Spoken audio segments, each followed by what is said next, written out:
the Quinn Marr Show.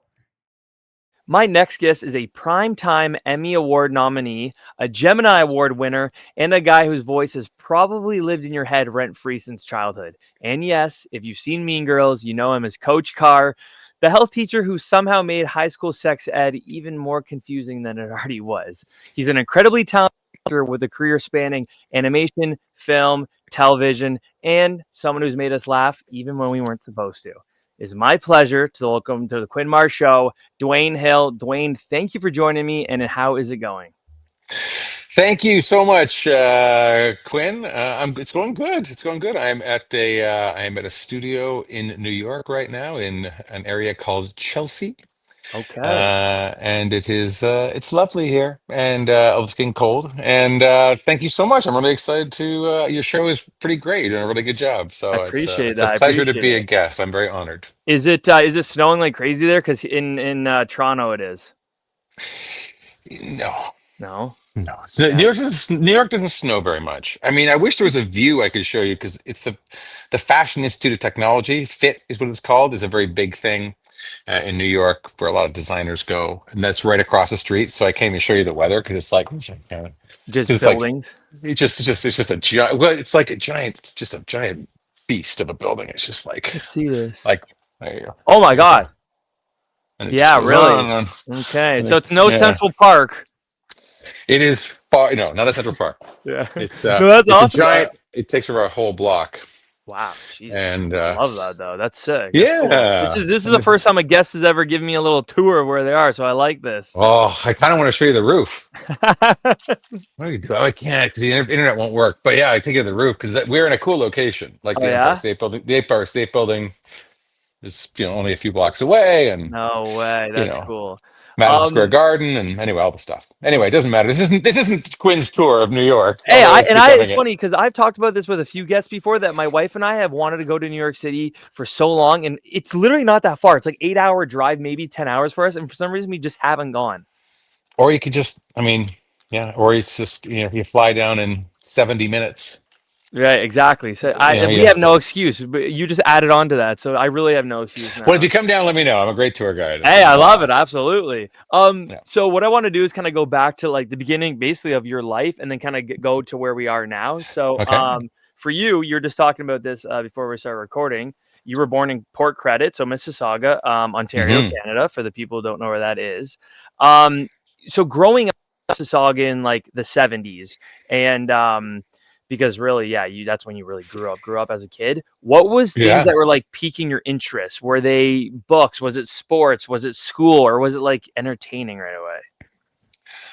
Um, I was always a huge animation guy. Like I loved cartoons growing up because there's only like Okay. three channels, right?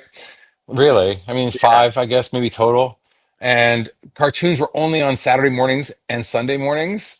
And the Sunday morning ones were American and they were kind of Christian.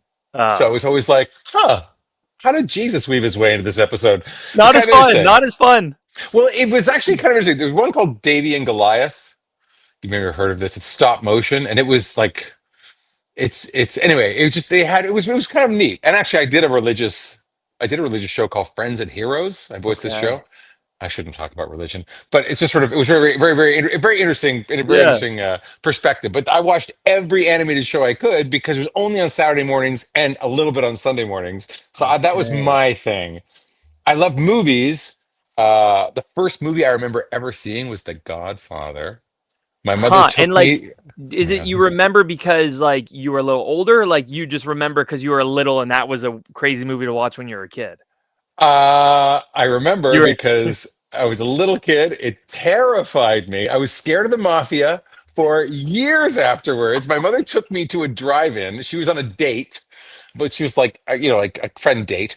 And so I was in the back seat, and I remember like the police writing down the license plates of the mobsters and the thing, and I was like, and it terrified me. And I was so worried about the mafia. Like, can you imagine a 5-year-old kid in Canada worried about the mafia? Like, what did this movie do? So, and then when I saw Jaws in 1975, when I was 9 or 8, There we go. That's my swimming days over. My mom says So the I, same thing. My mom was born in '63, and she always says she remembers when she saw Jaws when she was little, that she had nightmares of like when she was sleeping, her bed was in the ocean and there were sharks around. Like she vividly remembers that, and it was that long ago. well, the crazy part was is that, of course, I'm sure you're a Jaws fan, right? Obviously, Hmm. yeah. Like crazy part was because the thing didn't work. The shark didn't work, so it was all implied. You know, the guys were sitting in the dock. They throw the meat out, and then it's on a chain, and then the Yeah. chain starts getting tight, and then the dock breaks, and the guy gets dragged out. He's like, "Swim, Charlie! Don't look behind you. Swim!" And you're like, "Oh my god!" And of course, I'm 8, So good. I love it. I love that. so. Those are like two childhood memories you have is about movies. So that goes back into you like loving, like you said, animation and like I guess then entertainment. So then okay, so actually before I ask that question, what kind of careers did your parents have when you were a I kid? was also a voracious reader. I loved to read. I consumed Oh. everything. Like I would read like catalogs front to back. I could read everything I could. But my mother was when I was a kid, when I was a little kid. This is how old I am. I'm 50, I don't know, 8 or 9. I don't know, somewhere around there. I'm not 60 yet. But anyway, she was an elevator operator by day or by night, and a key punch operator. Yeah, key punch. That was the thing before computers. They had to go ka-chung, ka-chung, and punch these key cards, and you put them in. Oh. And then she was an elevator operator, which they still have in New York. I was in an elevator last week, and there was an elevator operator. That guy's Mhm. job, his whole day, is sitting on a chair in an elevator, going. That's wild. Yeah, I would and be like, this hey, I would feel bad. I'd be like, I can just do it myself. It's okay. no, they're the union. Like it's all a whole thing. It's wild. They're paid Interesting. quite well. A lot of them, anyway. Yeah. Not necessarily all of them, I guess. So yeah, and my dad was, he was, he sold car parts. He was like a very low end sales rep. Very sweet guy. They're both still alive. They're both very sweet. Nice. Nice. That's Um, awesome. yeah. So I didn't, but they were always encouraged me to be creative, draw. My mother was a painter, and just be creative any way I could. And Do you have siblings?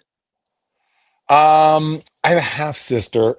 It's Okay. very sweet, but that's it. I grew up but I didn't really meet her until I was much later in life. My father remarried and that kind of stuff. But Okay. she's very lovely. Now, and does But she yeah, do anything like in entertaining, like entertainment, like you?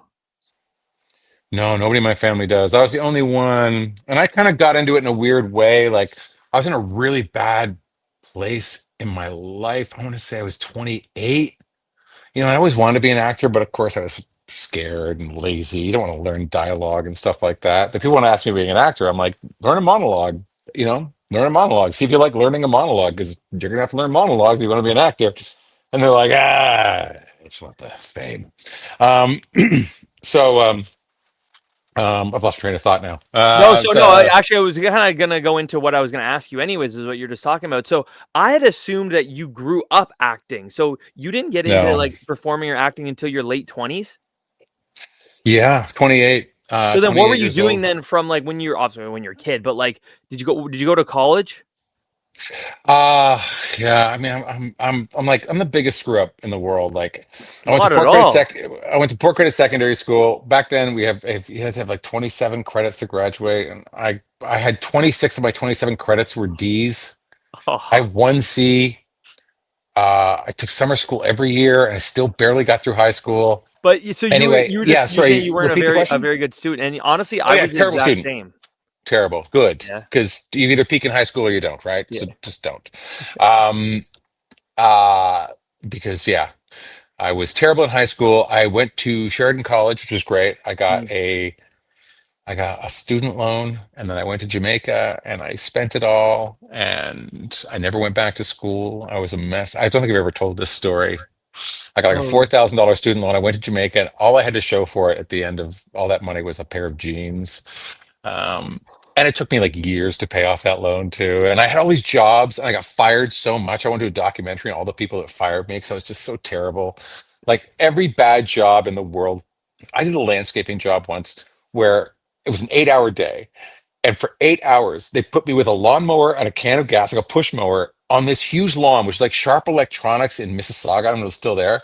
And it's like a 10-acre lawn. And I would just push this mower for 8 hours, one end, back, one hand back. And I would take lunch halfway through. I would lay on the grass.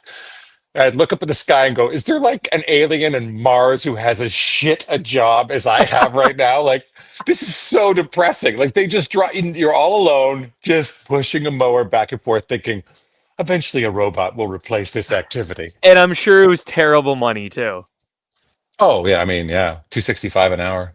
Oh my God. I remember the rate. I remember E- 265 an hour. Yeah. Even then, though, like that probably wasn't the greatest. Like even Well, with less like than the difference in $100 a pay. week? No, not really. Jeez Louise. So that what Right? did you go to Sheridan College for, or what did you get accepted No, for? I guess. liberal arts or something. Liberal arts. Okay. I should have gone. I mean, if I had like, the one thing is like, a lot of people want to be actors, want to do things, and when I did stand up after the age of 40 because it was something I felt like if I didn't do, I'd regret it. And you realize once you kind of pull the trigger, your whole life you're worried that, or maybe it's just me, but I was worried that about bombing. I thought that would be the worst thing that could possibly happen, bombing on stage. And then when you do it, nobody cares. Like nobody backstage cares because every comedian has bombed 1,000 times. They don't care. They don't care at all. Nobody cares how bad you are. They care that you do it. You get on stage, you memorize that monologue, you memorize a scene, you sign up for a theater class. You've done what 99.9% of people wish they could do. Hmm. And nobody on that journey wants you to fail. Everybody is impressed that you've at least attempted it. Sorry, I'm making these absolutes. I make very big absolutes, but it's true. Yeah. Like comedians, like, would you not think if being stand up, like bombing would be what matters? Wouldn't you think that? Right? Yeah. That's what I thought. They don't care. No one cares. To, you name it, comedians bomb all the time. They don't care. You learn more from tests you fail than from tests you pass. See, it's funny you say that because my boss was saying to me the other day, like he was just saying like how like I'm a humorous guy, like he finds me funny, and I was like, to me, I'm situational funny. If they're like whatever's happened, I can like add into it or whatever, but I couldn't. And it's funny you were saying this. I couldn't get up and do stand up. I can't go start write down jokes. Like I don't have that creative of a mind where I come up with this stuff, but in the situations I can add humor in, and that's where I think I strive in humor. Yeah, you're very likable, etc., and you're funny. I will say two things. First of all, I haven't had a literal Pepsi, in 20 years of my life, and I'm drinking one right now. And I realize Really? I also, yeah, a Pepsi, like a sugared Pepsi. I No, love I mean that. maybe a diet Pepsi, but like I just wanted to get a drink. And I'm at this anyway, and the only thing they had was Pepsi, and now I'm drinking it. It looks like I'm like an ad for Pepsi. Like it's Yeah, all exactly. perfectly framed. Yeah. The other thing I would say is honestly, Quinn. There are classes now where you can learn stand up. And I would highly recommend taking those classes because they're Yeah. 10 weeks or 8 weeks. You're with a bunch of other people who are in the exact same boat as you are, varying levels of funny. And you will spend those weeks writing your 5 minute set. And at the end of it, you will perform on stage and they will record that performance. And you can decide whether you'd like to continue it. But even if you don't, you did it. You popped your cherry. You That's did true. stand up. Yeah. And honestly, there's this book called The Five Regrets of the Dying. And the first regret, I think, is they wish they'd spent more time with their family, which I think that's just nostalgia. But I'm just sorry, it's very cynical. But I'm oh, yeah. You're just like, why didn't my, Everyone says that nephews, one. whatever. Yeah. But yeah, but the second one was not pursuing your dream, not trying to be in a rock band or not pursuing that dream. And then it's slipping through and then being way too old and afraid to try it. So Yeah. you can do it anytime, but if it's something like if your wife wants to get you a Christmas present that's really valuable, have her get you a stand-up comedy class. Do That's a those eight cool idea. classes. You're going to make friends. You're going to learn how to write a joke. You're going to practice it every week in front of them. Yeah. And then you're going to do 5 minutes in front of a room full of people that are all there to see all 10 of you. So it's a very welcoming crowd. They're all very open to, and you've got your friends who are there, and you just do it. And if you like it, then go to the Bowmanville whatever the next week, and Yeah. and do an open mic night and see if you like hanging out with open micers. You might be like, oh, you know what, these guys are pretty funny. They're funnier in person than they are on stage. Yeah. Often, right? That's They really cool. also, I love that idea. That's a great idea. I appreciate yeah, that. yeah. I offer so much unsolicited advice. You have no idea. I like it. I like it. So Sorry. that still blows my mind that you didn't get into acting until that late. So you had all these jobs, you went to Jamaica when you're supposed to go to school, and you weren't just, it seemed like you weren't where you wanted to be. So then where does acting and entertainment come into the play? I had hit rock bottom. My girlfriend was cheating on me, No, and actually. yeah, My and she was like, and then anyway, it's a long story. And what, sure, she should have been. I probably wasn't, I deserved it, but I was fat, not happy, in a really bad place, and I saw this thing for a free improv class, and I went there, and I met some people I really liked who also could afford a free improv class, right? Like we're all kind of at the bottom of the barrel. And it was this improv group called, oh my God, I'm blanking on the name of it. So that's Second City Theater Sports, it was called. I don't know if it's still around. Theater Sports. And it was great. And they say, hey, our big show is on Wednesdays, but we have a Sunday show, a Sunday afternoon show. If you can bring 5 people, and they can buy 5 tickets. Like each of you bring 5 people, then we can have a Sunday show. So that's how we got started doing improv together. Is I convinced my grandparents and my mother and my cousins to come, and that's how I got into it. And then I think within the first I don't know month, producers of a TV show pulled me aside during a break in the Sunday afternoon show and said, "Do you want to audition for the series?" And they said, "Are you an actor?" And I said, "No." And they said, "Do you have an agent?" And I said, "No." And they said, "Do you want to be in a TV show?" And I'm like, "Yes." So I got cast in this show that was a terrible show, um, called nobody's ever seen. It was on YTV. It's called Destructo Brothers on the Run. I don't think anything exists of it. I don't think there's. I've never looked for it, but I guarantee. I bet it's the days way before YouTube. I'm sure it just died. But it was really interesting because I actually got to write on that show. I got to cast my best friend as my brother on the show. It was kind of wild because it was low budget, and there was nothing to lose. So get on stage. You don't know who's coming to watch your performance. Agents check stuff out all the time. Producers check stuff out all the time. People always want to find the next Quinn Marr. Oops, Yeah. sorry. You're not a touchstone yet, but you will be. Hopefully one day. That's the goal. That's funny that was like technically your first like credited role, because IMDb sometimes can mess those up. Because I don't know if you actually, I'll let you guess. What do you think your first credit role on IMDb is? I don't know. I don't have anything to do with that. Like other I people. know, Yeah. but I would go Okay, so if I something had else to that you know. guess, the first thing I did ever was I did audience warm up. Or I Oh, did audience wrangling for a show called Wild Guess on YTV. okay. That was my mother was dating the producers. That was the first thing I ever did. And then I did audience warm up for a show called Video and Arcade Top 10. And that was it. And then so I guess Okay. my first one I think would be Destructo Brothers on the Run. I would Yeah, think. yeah, okay, that's interesting because how IMDb has it as you in a show called La Femme Nikita. La Femme Nikita. Well, okay, La Femme Nikita probably started and I was in like season 5 or something, Yeah, maybe. you were one episode and your character was businessman. I was in the opening, and I was hitting on her, and she convincingly wanted nothing to do with me. And I for don't know how those she found who that character, Peta Wilson. She had this. She was the star of that thing, and then she met Richard Harris's son, and I think she just gave up acting and moved to Australia, and now she's a mom.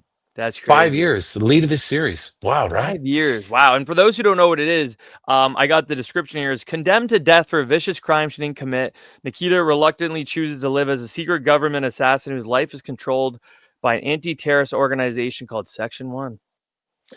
Well, do you know Luc Besson? Are you a Luc Besson Maybe if I saw fans? the face, not by name. Luc Besson is a director. He did Leon the Professional. He did La Femme, anyway, he did La Femme Nikita. He's a very famous director, and that was a TV series based on the movie La Femme Nikita, which I would think is far superior to the series. So yeah, I played. That was yeah. So what happened was I did Instructor Brothers in the Run, and this is like this is very embarrassing, but it's good to tell an embarrassing story about yourself. When the TV show premiered, I didn't know I wrote it. I ended up writing it, starring in it. I didn't know it was terrible. I assumed I was good. I did. I just assumed I was good. I was not. And so I had a party, and I threw a party for me for this premiere, my own party, which just sounds, it's all fun. I actually rented a limousine. Ooh, rich guy. Yeah, right, Yeah. right, right. Ugh. How was the party? At What least was the what I party was good? paid for an entire season of that show, what I was paid for is the equivalent of less than 3 weeks of my rent in New York for the whole series, like 26 God. episodes. Oh. Oh God. Anyway, so I threw this really douchey party for myself, and I noticed halfway through the screening of the episode, half the people had left, and they were sneaking out while I wasn't looking. They were so embarrassed for me. Everyone was, and I went home in this limo all alone, going, "I'm I'm terrible. I didn't know I was terrible. I felt I don't care terrible." how far I live. I would have walked home and paid the limit to leave. Like I at that point, oh my God, I feel bad Oh, for you. oh, I've told this story. I don't, I've never told this story. I don't think it's a great story, but that's a true Oh story. God, that's too Oh, bad. So when did you so, start the voice acting then? Because then Dumb Bunnies is the first voice acting that I got on well, IMDb. that's right. Yeah, I started on camera first. That's right. I totally Yeah, forgot that. yeah, so, I yeah. was thinking So myself as a voice guy. So what happened was there was an incredible voice casting person who still may be called Karen Gura and Kim Herden in Toronto. Maybe it was just Karen Gura, and she was like, I met her at a casting or something, and she said, "Can you imitate John Candy?" And I was like, "I can learn." And so then I went home and watched all the John Candy movies I could, and it was for a show, and it was called Dumb Bunnies, and I auditioned to play a dumb bunny, and in this John Candy character, and I did not get the part, but 6 months later, or months and months later, when the show went to production, I got a different part on the show. So my first voice audition, I did get a part, and it wasn't for the part I read for.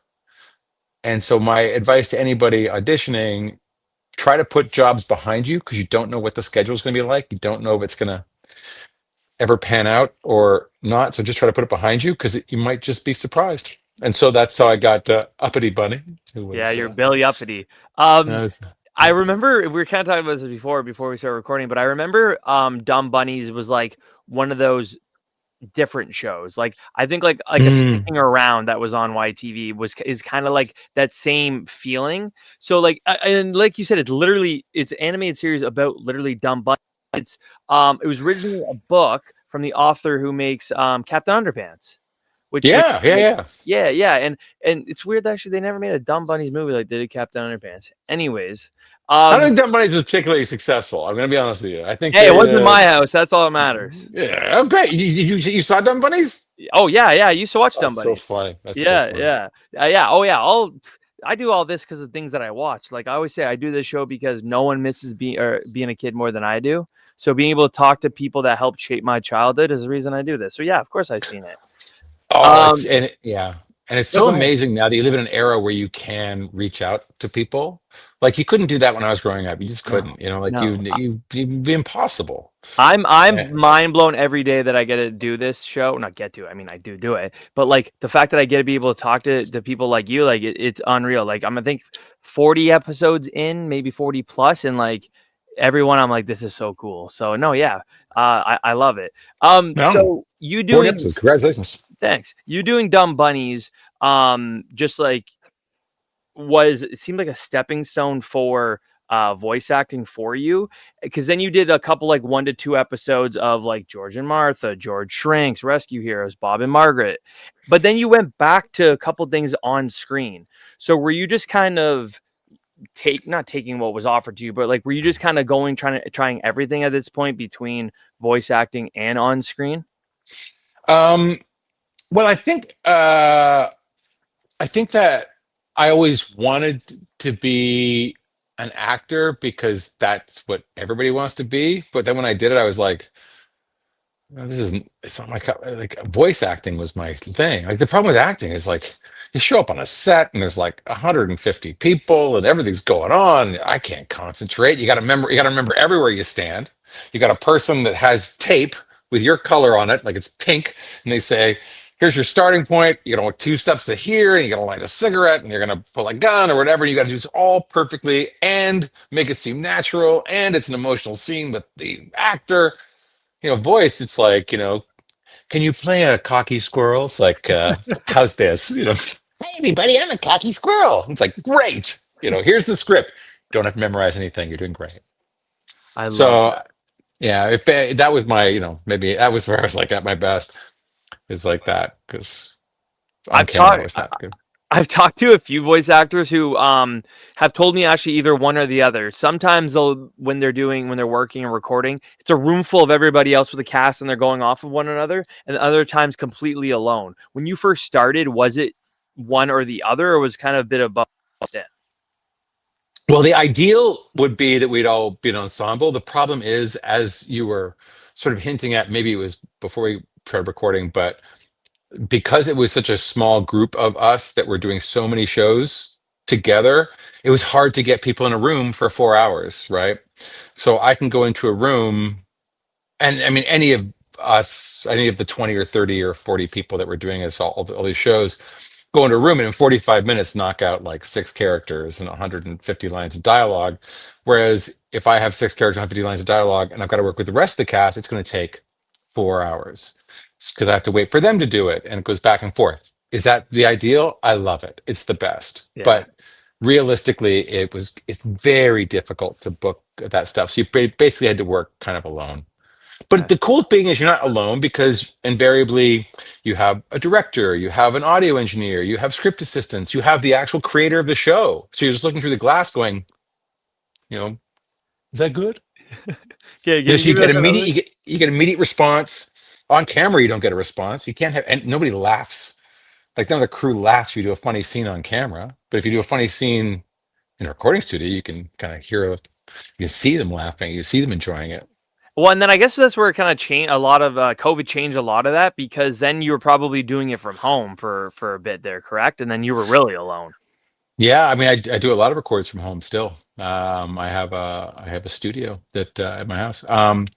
So yeah, you definitely work alone. But again, like I do a show called Peg Plus Cat, and the co-host who's now or co-star who's now like 18 or 19, but at the time when I first started doing it, she was like 7, and she was like a little kid.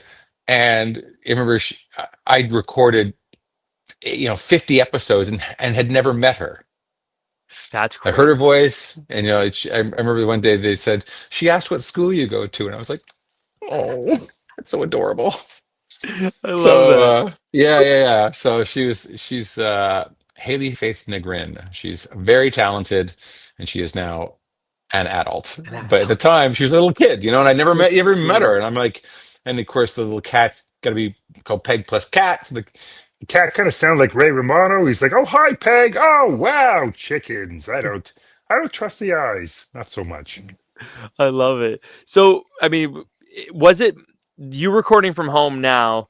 Um, is it a mix between technology nowadays and COVID, you think? Or do you think it was all just like people realize, hey, because of COVID, hey, I can do this at home. I can have my own studio if need be.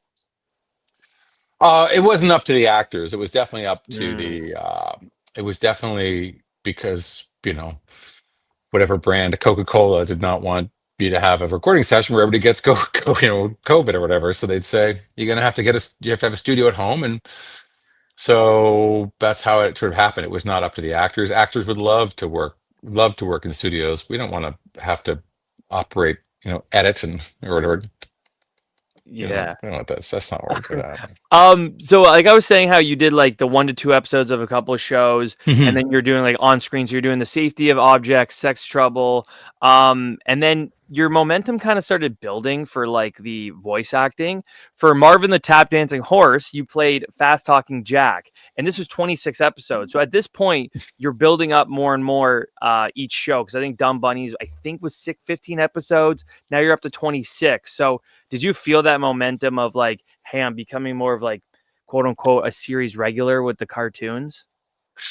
Yeah, I definitely was.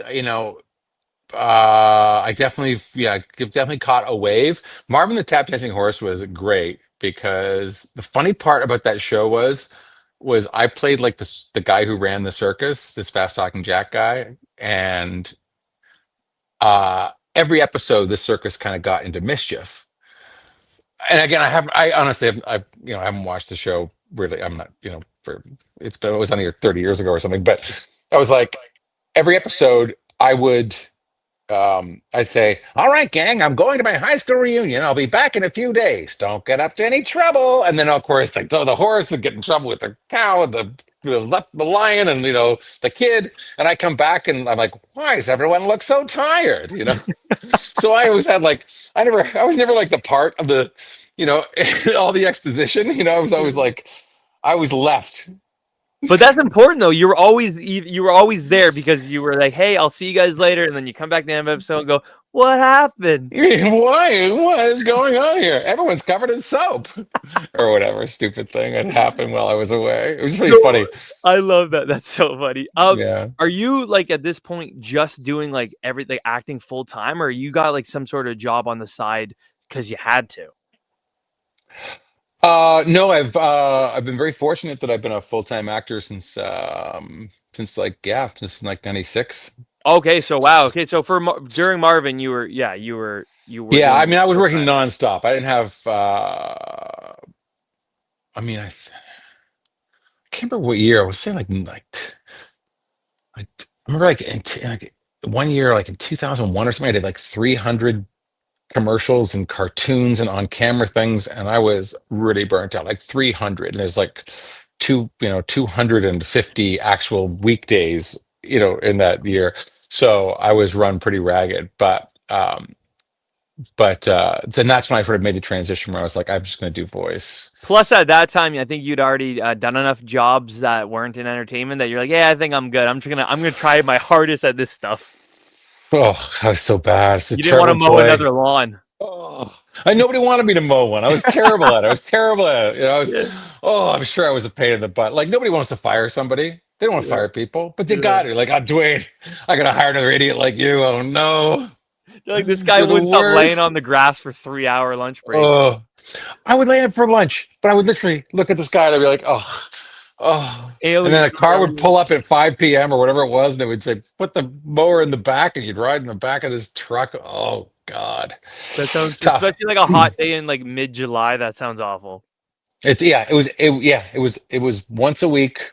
Like that was once a week. My day, my Wednesday was just mowing that one lawn, and the next day I would mow 75 like little townhouse lawns that have like dog shit and toys, and just like you run over them, and it just like drives like a toy into your shin, and then you spray it with dog feces, and it's like, oh, that's gonna be an infection. Yeah, really. Just I'm I'm living so the weak from the dream. infection. So Uh, it's much better doing voice. It's much more fun. a And lot less dog shit. a lot less dog shit. Yeah, None, really. I would say, Yeah. a dog shit free environment. Um, yeah. So anyway, sorry, I interrupted you, but you mentioned Seven Little Monsters. Did you ever see that So show? yeah, so actually it's funny that's where I was just gonna go next. So and again, the momentum's building more and more with the episodes you're doing of each show. Marvin was 26 episodes, Seven Little Monsters, 46. Every single episode there was of this show you were in. So premise of the show, there's 7 monsters living in this house, and they're all numbered. Their characters are numbers. You were number 3. And number 3 was interesting because it was like dramatic, and or I don't even know, was it a boy or a girl? I don't even know what 3 was also like would have different personas because maybe so it was 3 was everything. 3 was a boy, a So girl, an alien. do you know the book Where the Wild Things Are? Yes. So that's written by a guy named Maurice Sendak. Yeah, So he created Seven Little Monsters. I didn't know that. Yeah, it's called Maurice Sendak's Seven Little Monsters. And Oh, the Bare oh Naked Ladies gosh. sang the theme song. Yeah, I think I knew that. I think I remember that Yeah. now that you say that. So yeah, so you're But number 3, and number 3 was fun because like there's so many different personas. Like I said, so so um, I get this phone call from, they said that Maurice wants to talk to you. I'm like, the guy's, I didn't know he's alive. Like, I didn't know. And he's like, he wants to talk to you about being in the show. And I'd already auditioned for it. But they were like, we don't know what to do with you. So he calls me up and he goes, and I thought he'd be like, Maurice Sendak, Dwayne, a dream is a wish the heart makes. This sort of, I thought it'd be like this sort of beret wearing. And so he's like this New York guy who's like, hey, Dwayne, it's Maurice. Sorry, I think I go to Cold Sooner, but I buggered my knee jogging in the park kind of thing. And I was like, oh my God, he's so adorable. So he's like, look, I listened to your tape. And I don't know what to do with you because you do so many different sort of things. But I was thinking to myself, maybe because kids are always new things every week, astronaut, a race car driver. Maybe every episode you're just a different personality. And that's how he came up with that. So I thought it was Huh. a pretty cool, That is cool. yeah, kind of cool touch. Like I don't think I've ever seen that before. So then because of that, then you probably got more freedom than you would have otherwise for the Hmm. character, right? I think so, yeah. That's cool. So then how did that work? Like what was like a recording session for 3? Like you came in, this is your script. They go, "Hey Dwayne, like you can kind of mix it up a little bit." Yeah, you're an astronaut in this one. That was one I'm almost positive we did an ensemble, and then it had like Colin Mockery and Deb McGrath and Sean Cullen, all these really talented people. The cast was insane. So yeah, they would say this week you're a race car driver, and I mean I don't know if I did a at the time it was Jackie Stewart who sort of did a Scotsman, right? So maybe I did a Scottish accent, like it's a great day for motor car racing. I don't know if I did that, but maybe I did. And so you just do different. You just find the character, and it didn't matter because you'd have to match the previous week. So it's kind Now, of but cool. yeah, that is cool. Now, besides what you're just saying about how Maurice was like, "Hey, like you can kind of like this is kind of made for you" type thing. What do you think Seven Little Monsters special compared to like other children's TV shows at the time? Well, again, I think it's part of that. Would you call it weird Teletoon or something? Oh, the Wacky World of Teletoon. I think that was the wacky world of Teletoon. That was a bit Yeah. of a like it's like you say you didn't know if my character was a boy or a girl. Really, androgynous could be anything, right? And you know what's funny is I thought it was monster number two. There you go. Oh no. Monster number two had a big nose, right? Yeah, it was like long. It was like an elephant. Yeah, Yeah. yeah. So yeah, I think it was sort of it was such that was one of those kind of weird shows that had like there was like it was pure creativity. There was no Yeah. sort of corporate influence. It was just this man's creative mind. And Like Angela Anaconda and all those other shows where you're like, well, this is clearly what the person was intending. yeah, You yeah. know, Well, like and the thing is, yeah, and I mentioned about the Wacky World of Teletoon. I got to trademark that. About like Angela Anaconda or Monster by that's your Mistake. book. Yeah, exactly. Yvonne of the Yukon, like it was the actual animation itself was like odd and maybe a little off. It wasn't polished like a Disney Channel, Nickelodeon. It was just like, yeah, I think the best word to describe is odd. Like it was indifferent type thing, right? Yeah. Yeah. And I Yeah, think the obviously last you and I have different perspectives because you were working on the shows and I'm consuming them as a kid, but like it sounds like you noticed the same thing. They were different than other networks.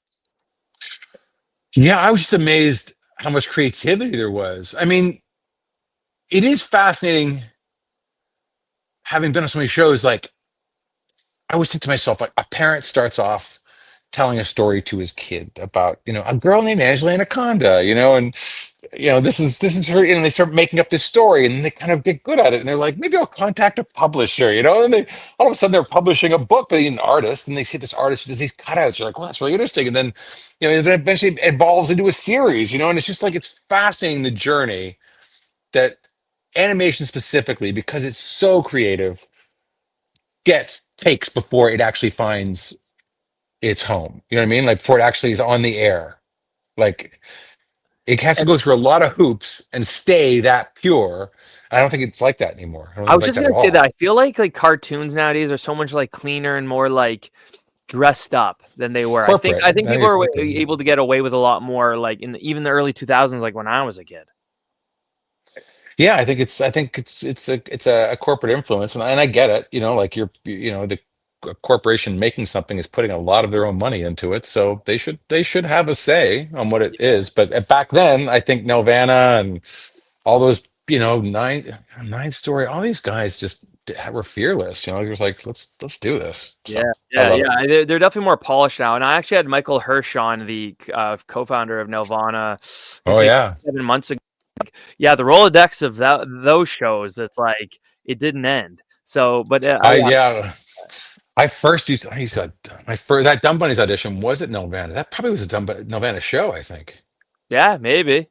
Yeah, anyway, but that was a wild space. That looked so cool. It's a shame it's kind of gone now, I think. But I know. And I, they I had think like this, yeah. I see that like as a nostalgic feeling as well. And this is gonna be my generic reboot question. If Seven Little Monsters came back tomorrow, are you returning as three? 100%, yeah. Yeah. I mean, I will. There's nothing. I will say this too. Anybody who wants to get into acting and worries that a project might be beneath them or whatever, if you work on a project that you don't think is kind of up to your level, you will meet other people who are in the same boat. You're all in it together. Enjoy the journey. You don't know where it's going to take you, and sometimes it's important to learn on bad shows, like my Destructo Brothers show that nobody thankfully saw. Whereas you look at a Hayden Christensen, his second movie, he's in Star Wars, and people hate him because they don't know him, and he Yeah. hasn't really learned. You know what I mean? Like, Yeah. careful what you wish for. So it's kind of nice to have to start off in kind of mediocre shows or shows that are are kind Yeah. of scrappy, Yeah. trying to punch above their weight. Part two, and the last part of that question was, is there anything you'd bring differently to three, let's say in 2025, 2026? I know that's an odd question. I think I'd be better at it. Yeah, I I guess think yeah, I'm. but hindsight's 2020. Everyone can say that. Like, I bet you I'm better at my podcast now than I was when I was doing a college radio show 10 years ago. You know what I mean? Yeah, because I've worked with so many more comedic people. I could find more comedic moments. Solve. I mean, I always think our job is to elevate the script minimum 1%, and ideally 5 or 10% or whatever fine stuff, and I'll just elevate a script. And I think I can. I think after another 20 years, I can elevate a script better than I ever could. So I'm petitioning Seven Little Monsters to come back in 2026 or do it, 2027. do it. I love that. Contact Maurice Sendak's estate. Just, I mean, you just let them know. Say I'm a big fan. I will say that's one of the shows that actually. The Marvin the Tap Dancing Horse, like Seven Little Monsters, I have fans that are like obsessed. Like they send me a lot of original artwork. They love that show. So, That's awesome. and I don't even know if is it available? Can you watch it somewhere? I don't even know. Maybe YouTube. I haven't done much research on it, but probably YouTube. I feel like everything's on YouTube, so you could probably watch the entire series in a playlist on YouTube. It wouldn't shock me.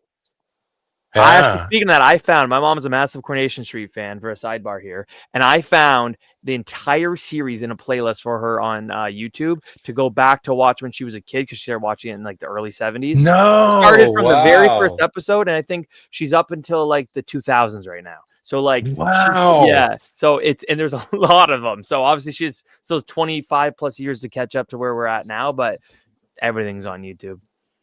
That's amazing. That's so cool. Actually, yeah, I started watching a series. You know who Charlie Brooker is? He does Black Mirror. Maybe.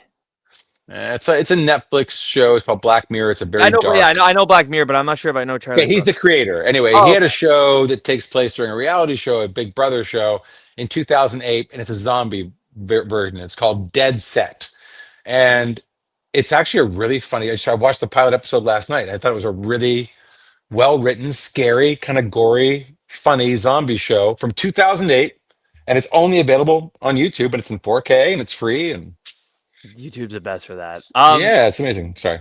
No, it's okay. So I mentioned this in the intro, and an interesting role in movie for various reasons. But Mean Girls, you play Coach Carr. So Hmm. we're talking about how like you were really, really into the voice acting. Where does this come up in your world at the time? Well, I do remember it was like 2004, I think, maybe. Mm. And I was insanely busy. I was being run really ragged, and I auditioned for that show, movie Mean Girls, and I really wanted to get this part 'cause that was really cool. But I was like, all it takes is one member of SNL to go, I'll do it. And I won't get it, right? Like, because that's just the way it is. It's an SNL movie, but nobody did it. Nobody took it. And the director, I think it was Mark Waters, he actually called me in especially to record another audition to get me the part and really put extra effort into it. He really tried very hard, from what I remember, to help me get that part, and I did. And I loved it. It was a great experience. It was really Oh, fun. so that's funny because you mentioned earlier how like you sometimes you audition for a certain part, then you end up getting another. But for this, it was immediately the coach. Yeah, it was a Coach Carr character, and that was for it. And I remember, yeah, that was yeah, and it was such a fun, it was such a fun experience. It was a crazy time because, like, you know, there's so much production in Toronto, and you're talking about me being in all these animation, but a lot of people were like, going from movie to movie to movie, right? Like Lindsay Lohan recorded like 3 movies in a row in 18 months in Toronto, and she's 17, so she's missing all her high school, and and she's just in Toronto. So, but I loved working on Mean Girls, and um, when it actually came to Broadway, my manager reached out, or my agent in New York reached out to me and said, and had me. They said that Tina Fey or her production company reached out and asked me to be the voice of the commercial for Mean Girls on Broadway. So I did it. And it's kind of things like Mean Girls on Broadway. Vincent Canby of the New York Times says it's a laugh riot, 5 out of 5 stars, that kind of thing. That's so And cool. yeah, and then it got 15 Tony nominations, which is awesome. And I actually went to go see it and met the cast, who, by the way, two of the cast have become kind of little stars. One is named Renee Rapp. Yeah, yeah, she's huge. So she was like she was Lindsay Lohan character on Broadway. Like that was her. And the other one who played I'm a mouse, duh, or whatever, like that was Sabrina Carpenter. It's crazy. Yeah, like 3 years ago or 5 years ago, they're on Broadway. No, like Sabrina Carpenter is like selling out Madison Square Garden like 2 days in a row, and she's like a little tiny little bundle of talent, like amazing, Wow, just that's amazing. cool. I just discovered it the other day. I was like, they were talking about her being in Mean Girls. I'm like, oh my god, she was in the cast. So I met the whole cast. They were all very awesome, and the play was great. That's awesome. And it's funny that you And mentioned about Lindsay as well, because like I know you said like she was in a lot of things like leading up, and I quickly wrote them down pre Mean Girls, The Parent Trap, Life Size, Get a Clue, Freaky Friday, Confessions of a Teenage Drama Queen, all before Mean Girls. And obviously I know like you're a grown man at this point where you're filming this, but like did you know how big of a star she was? well, I would definitely say like when you're 17 and you're a millionaire from being an actress already, and sort of a beautiful sort of New York ginger, like she was aware of her. I mean, she was in a confident place, like I didn't have any problem with her. Like, she was great, but like she knew who she was. She was like she was knocking out of the park. She was really killing it. A friend of mine actually told me a story. I shouldn't even tell this story, but she was in Confessions of a Teenage Drama Queen, and I think she said, "Oh my God, I can't believe I'm telling this story. Oh, this is very third person." But she said that Lindsay Lohan, God, I can't even tell this story. She wanted to lose her virginity to the leading man, her castmate on that show, and I don't know, I guess she was 16 or 17 or something, and he said no. And he was like on some Christian show like called Seventh Heaven or something. Oh my God, I can't believe I'm Yeah. telling this gossip. This is gossip. And this is like I heard this secondhand, but she said no, and she was a nightmare to apparently for the rest of the shoot because she was like, so That's that's the only gossip I know. And I was I like, I I'm love saying it. I'm that. like, what am I saying? No, Oh I love no. it. And then Yeah. So on the flip side, Rachel McAdams, and I love telling people this fact when they know Mean Girls and they know the other movie is the same year that Mean Girls came out, The Notebook came out, and two did it totally different really? characters for Rachel McAdams. Really? Yeah, so and that's just and then really for her, she didn't have that big of a resume yet. She had The Hot Chick with Rob Schneider, but then once this came out and then Notebook in the same year, it just kept going. Well, having done a bunch of these things, I did a movie years ago with this girl named Rachel Lee Cook, who you probably don't remember. She was like Josie and the Pussycats and Hmm. Get Carter, and she did like 7 movies in 18 months. And people get kind of hot, like before this stuff comes out, everybody kind of knows that when an actor's getting kind of hot. Like, oh, there's a few of them. Like, anyway, I can't think right now, but I think Rachel McAdams was getting hot. Like I think people were like, you know. You got to lock her down now because by next year, 4 of these movies are coming out. Yep. And she's Yep. going to be, but Rachel Lee Cook, for example, none of the movies were hits. And she's great. And I think she's in TV now. She's on a TV series. But if one of those had been a hit, she would have been set for the next batch. But Right. none of them really took. So she went to TV. So Yeah. No, like I and think that's Rachel McAdams just was a natural, just so naturally comedic and funny. And one thing I say about Mean Girls, and I've only seen it once, what. but yeah, I know it's silly. But is I love that every person gets their own little comedic moments. Like it's not like if you remove Lindsay Lohan, you've still got a funny movie. Hmm. You know what I mean? Like you don't, if you remove Rachel McAdams, you still got a funny movie. You still got, Amanda Seyfried and and Amy Poehler and Tina Fey and just like, oh, and of course the Janice Ian and the keep secrets in her not Daniel Franzese. Who's that guy? Yeah. The Oh, hair's full of I secrets. can't remember his real name, but yes, Janice's friend, Yeah, I'm the big blanking on it, but the big he's a New guy. Yorker and he does a thing called "Shit Italian Moms Say." He did it like 6 years ago. You should watch it on YouTube. Oh yeah. It's very New York. It's very funny. He's an extremely funny guy. Anyway, it was a great cast. Everybody got comedic moments, and that's what I like about Tina Fey is she gives everybody their nice little piece. Well, and speaking of that, you got your own little one with your line and your little. So, did you have any idea that line would still be said 20 plus years later? Right, wild. Like I think that was the first what was it called? Broadway Video, I think, is the SNL movie branch. I think that was the first big hit. Maybe was it? But no, maybe no. It would be Wayne's World. Wayne's Hmm, World was before that, right? makes sense. But like, I think that was just a big hit for them. But I never imagined. I know that they said when you're doing it, that line was supposed to be in the trailer, and I don't think it was. But so they knew that was a controversial line at the time. But no, I never imagined. I never imagined I'd get phone calls on October 3rd telling me, Happy Mean Girls Day, and it's like from one sentence in Mean Girls, and it's only grown more popular in a weird way. Um, And it's funny that it's you say that though, the October 3rd thing, because my wife and I just got married about a month and a half ago, and we oh, coincidentally congratulations! got married October 3rd, and Oh I have no! not heard the end of it since the day we figured out like picked the wedding date. And again, like when that movie came out, I was 7 years old, and I have like my friends and I say that line about it's October 3rd type thing. So it's like that kind of shows that we were that how big of an impact that movie had. Now, I for met those who people who can don't know see your ya. line, can you say the line? Yeah, sure, of course. So she's like, I never would have. She goes, I didn't show up for school over that first day, and I never would have known what I missed in sex education class. And it cuts to me going, don't have sex because if you have sex, you will get pregnant and you will die. At your age, you're going to want to touch each other. If you do, you will get chlamydia and you will die. Now So everyone takes some rubbers.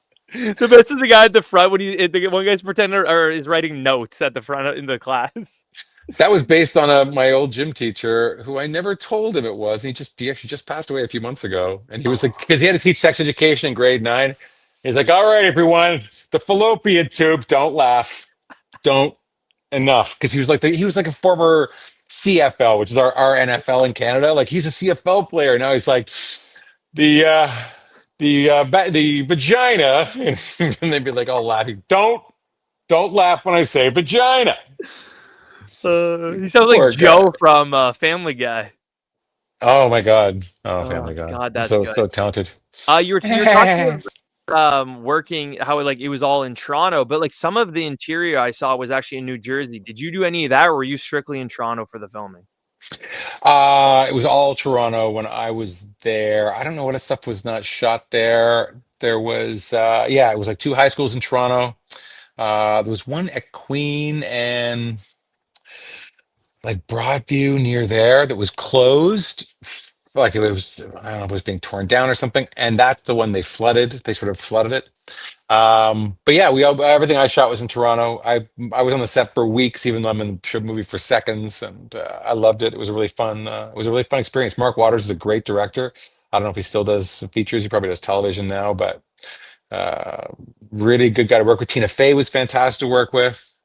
Um, yeah, everybody was Tim Meadows. Like they're great. It's a great cast. Really Such a good good people. cast, exactly. Yeah, and let's I hung out with mostly was, I don't remember her name, but I hung out with like other students, because it was just like, what do you do? Like, there wasn't that many teachers, right? Right. It was like, so I, it was the girl, it was Hayden Christensen's sister. That's what I made me think of Hayden Christensen. I can't remember what Okay. her name was, but she kind of looked like him. He's a very beautiful man. Yeah. He could be. Um, but yeah, there's a few of them that I hung out with, and I really just loved it. It was really great. It was just very That's cool. awesome. Now Yeah, it's no. cool that they filmed that much in Toronto because to me, and I mean, what do I know about the business? But it seems like Vancouver's the new place in Canada to film versus a place like Toronto. Is that true?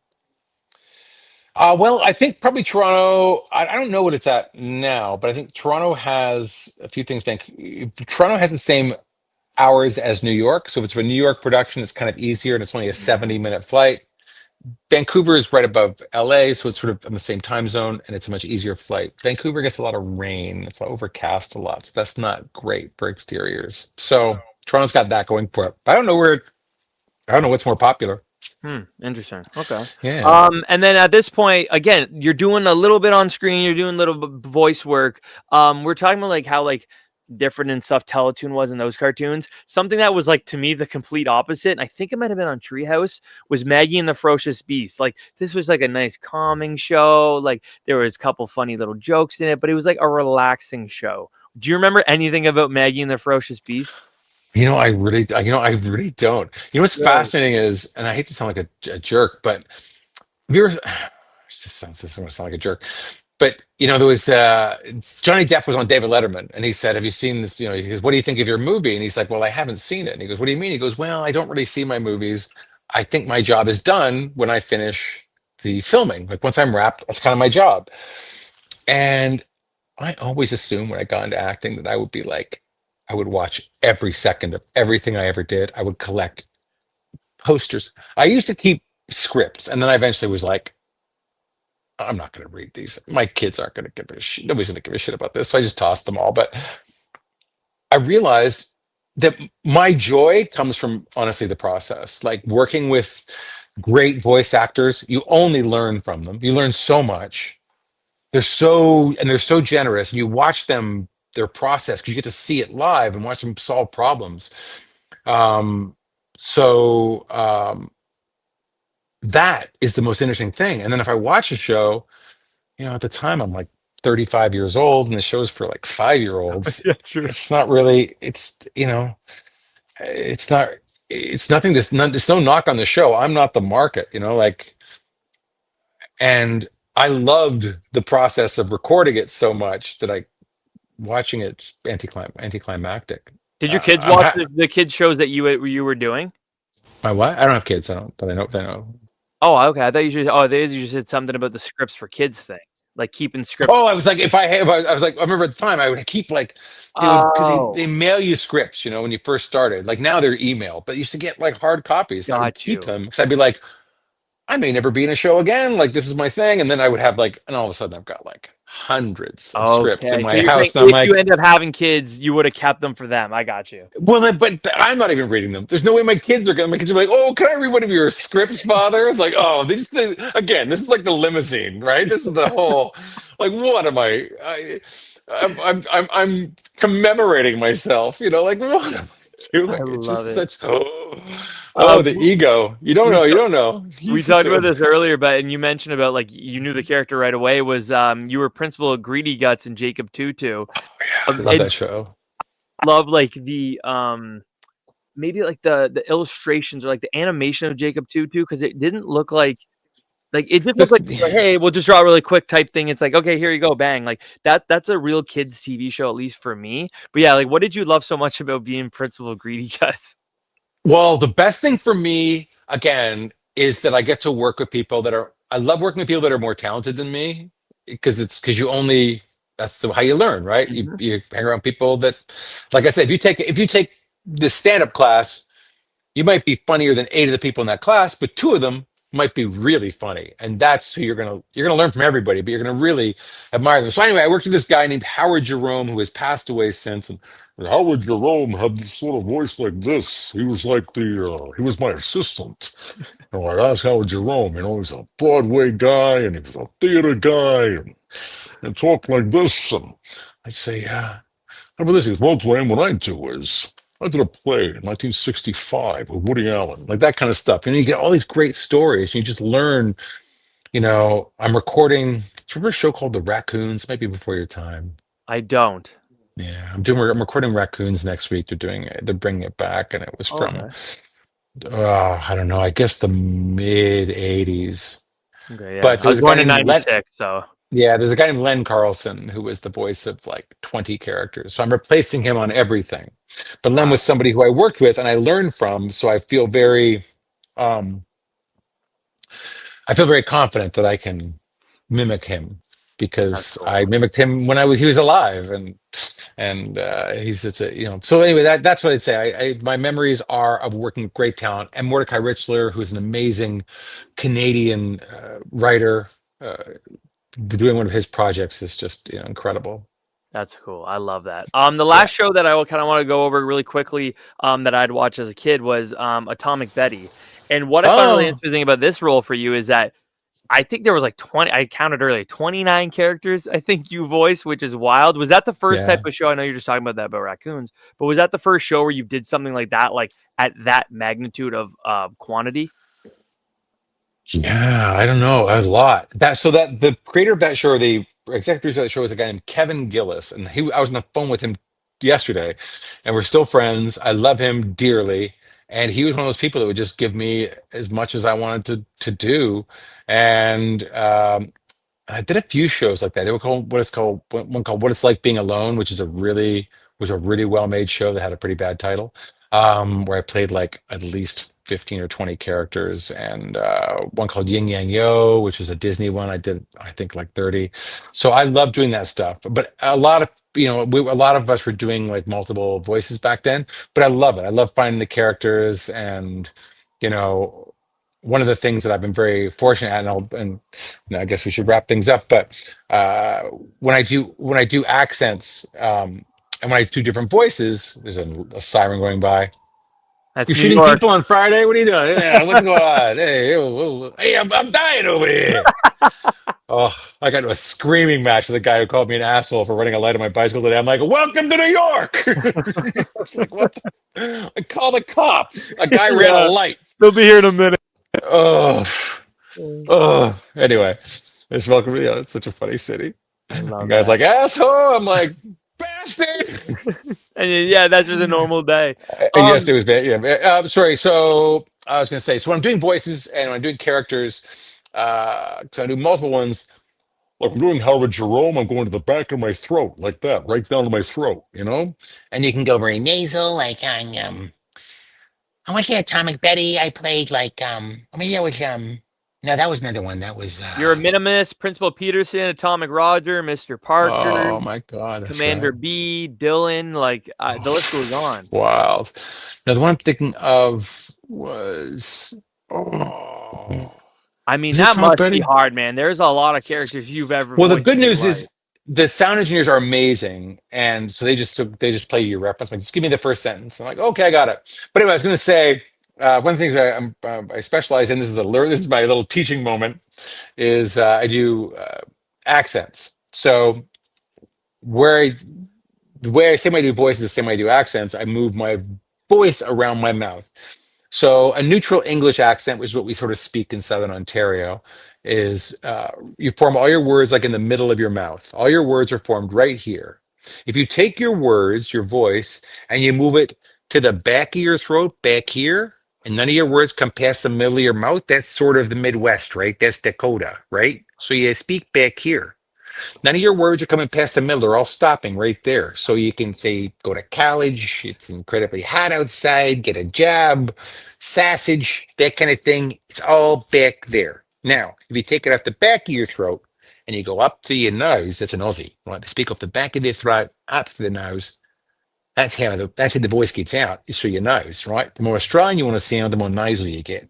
So my friend was dating an Australian, she had a headache, and he said, I recommend a bit of ibuprofen. Now, if you want to sound like the more Australian, you want to sound more nasal, and you keep your upper lip totally bloody stiff because they're trying to keep insects out of their mouth or something like that. So if you want to sound like a Kiwi, they speak off the back of their throat but also the bottom of the throat up to the nose. So a Kiwi speaks down here is slightly different. Now, only a Kiwi can spot the difference. An Aussie's like this, a Kiwi's down here, slightly different. If you go to Scotland, they form all their words in a very small quarter-inch space right behind their teeth, right? So all your words are very pinched and tight, so that you roll your R's. They're very, so you say shoe, glue, butcher. When we say about, that kind of thing in Canada, that's what they're making fun of. It's a Scottish version of about. We don't say a boot, we say about, right? And they phonetically call that a boot, but it's not a boot, it's about. So Scottish is like that. And a great film when I learned Scottish was watching Train Spotting with Begbie. It's a show by Danny Boyle directed it. If you've never seen Train Spotting, I highly recommend it. It's about Scottish heroin addicts and it's fantastic. And if you want to be Irish, you put the words are the Irish, the only accent where the words are in front of your mouth, right? You spit the words out forward. None of them are farmed inside your mouth, they're all farmed in front of your face, about an inch in front of your mouth. So you say, dems and does and dees and that, right? It's all in front of your mouth. And we actually have a very big Irish influence in Canada, right? So we have like, Newfoundland is like Lord, Thunder and Jesus by hundreds and thousands, millions of the world's fish big as your arm, right? Speak like that. And then you go to Nova Scotia, they lilt up, right? They speak like that. They say Queen's Park today, and Queen, here we go, right? They kind of have this sort of lilting thing. And then in Prince Edward Island, the OYS is like an ICE. So be like, the boys are fighting on the ice tonight. Mike drove his bike in the park at the dark, but he didn't have a light in it, so he crashed it. So that's sort of your That is little thing. insane how you just Yeah. did all that. What the And hell?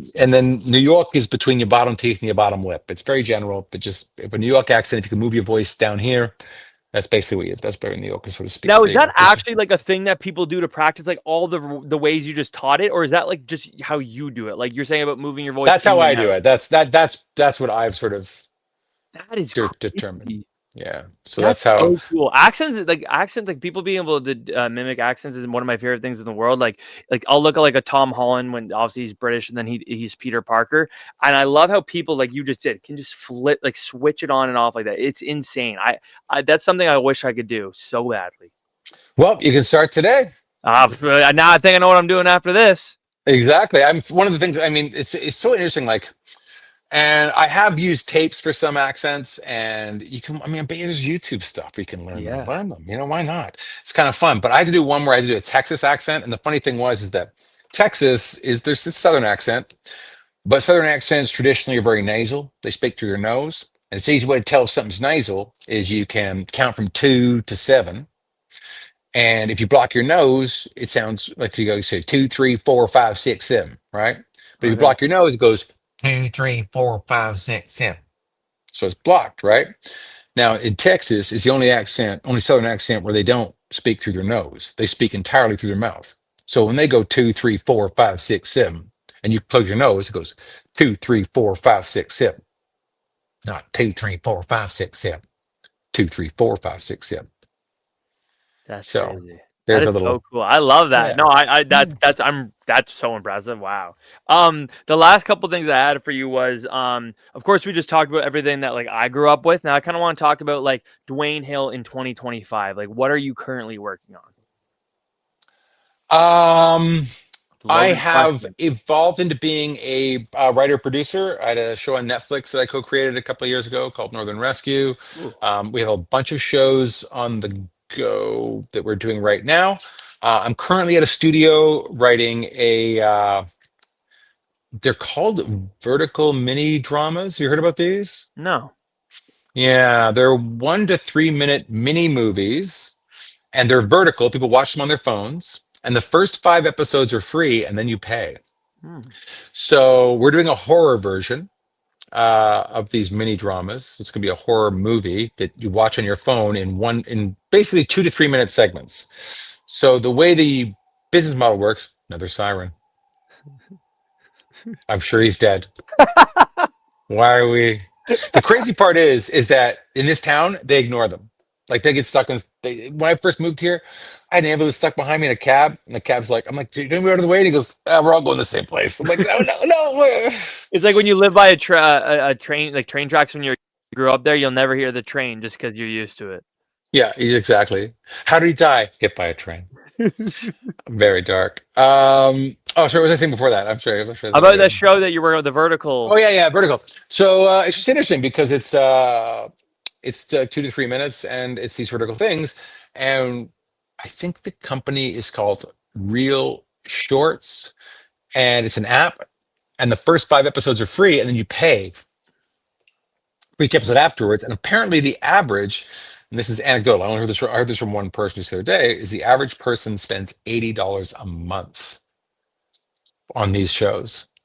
Wow. So Netflix might be 40 or 50 or whatever, but people are spending big money on these really weird micro dramas. So I'm doing that, and I have a few other productions on the go. I adapted a bunch of novels during COVID.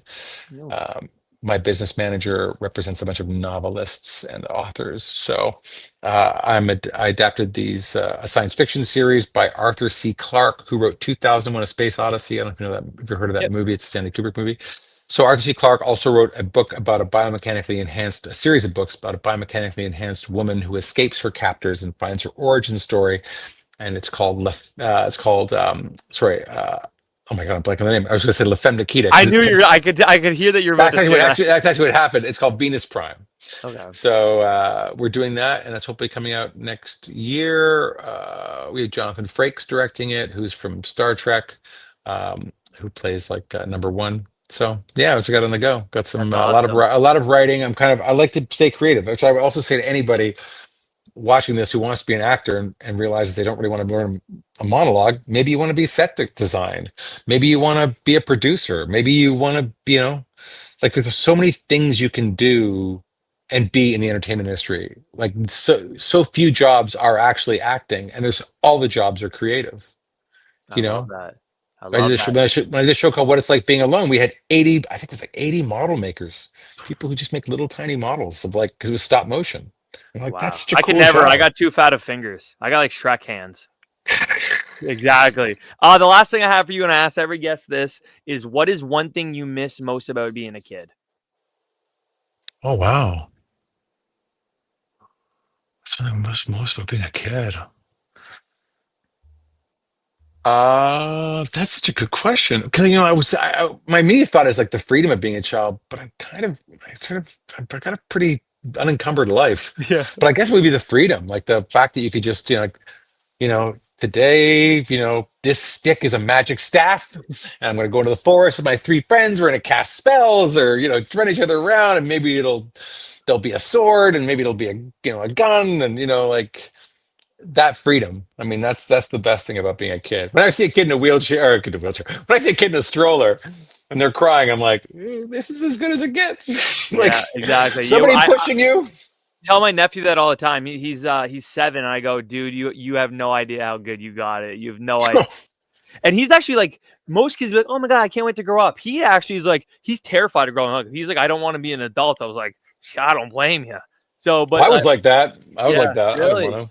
Oh yeah. I mean, I'm very tall, so like I was 6 feet tall on my 13th birthday, but I wanted to be a little kid my whole life. I was like, oh, it's the best, Yeah, best. exactly. Well, Dwayne, man, this was awesome. Thank you so much for coming on here. This was amazing to be able to chat with you for the last hour and almost a half. So yeah, thank you so much. Quinn, it is a pleasure, my friend. Best of luck with your show. You're doing great, and I'm a huge fan. You bring a great energy, and you have great guests. I watched some episodes, and it was really. And you're also an excellent interviewer, which is an absolute skill, and you'll only get better at it. And I think you have a real and natural ability and a natural curiosity that I think a lot of interviewers uh, lack. I used to do a show on TMN, the movie network, which I don't think is a thing anymore. Oh Maybe, I yeah, I don't know. remember it. I did a show called TMN Tonight, and I used to have to interview people, and I was terrible at it. Yeah. Terrible. Oh, Well, and you're great. You have a natural gift. Absolutely. I So appreciate that, Dwayne. Well, thank you. That's yeah, I appreciate the love. Thank you so much. And yeah, I we'll look have to forward to get being you on on. your 100th episode There as you a go. guest, or My 100 200th, episode special. Exactly. Exactly. 300. Awesome. Thanks, Dwayne. I'll talk to you later. Take care, my friend. And that was the Quinn Marr Show.